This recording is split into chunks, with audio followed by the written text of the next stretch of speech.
At first it was cute. My girlfriend talked in her sleep, and the nonsense she spouted was always good for a laugh the next morning. The sky is folding. Or, we need to raise the ground. I never knew what she meant, and neither did she. We had our routine, cuddling at first, then rolling to our sides back to back as the night grew too warm. She always fell asleep before I did, leaving me to listen to her drowsy ramblings. It became something I looked forward to, but not anymore. Not after last night. I was up late reading, the soft glow of my booklight the only thing illuminating our room.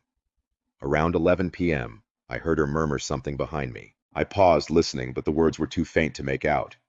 I glanced over my shoulder. Her face was peaceful, her breathing slow, just another harmless whisper in the night. I returned to my book. At some point, exhaustion won, and I drifted off. Then I woke up. The first thing I registered was her voice, clear, too loud. My eyes fluttered open, adjusting to the dim light. We were face to face. I hadn't fallen asleep like this. Her eyes were open, wide open, too wide. She was staring at me. No, through me, like I was nothing but empty space. Her pupils were dilated so much her irises were swallowed in black. I gasped, my pulse spiking. She didn't blink. Slowly I pulled back the covers, my body tense, every muscle screaming at me to run. But as I moved, her eyes tracked me, like a predator watching its prey. Her body stayed unnaturally still, except for those eyes. And then, in a voice that wasn't hers, lower, guttural, dripping with something unnatural, she whispered, "Come back to bed, dearie." Dearie. She's never called me that before, not once. A chill ran down my spine. I swallowed hard, forcing my voice to stay even. "Are you awake, sweetie?" No response. She blinked once, and her gaze snapped from me to the walls, the ceiling, the door. Searching.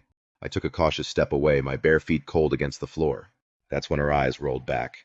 All at once, her pupils vanished, leaving nothing but white. Her lips curled into something that might have been a grin if it weren't so wrong. "Of course I'm awake," she cooed, her voice both familiar and alien. Her fingers drummed against the comforter in an erratic pattern, twitching, curling. Wrong. My stomach twisted. Her hands looked off. The fingers stretched too far in different directions, like they were figuring out how to move. I forced a smile. "I'm going to grab some water, babe. Be right back. Want anything?" I was already planning to run the second I was over the threshold.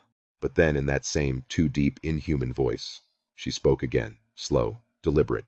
"Take one step out of that door, and I will rip out your throat and shit down your neck."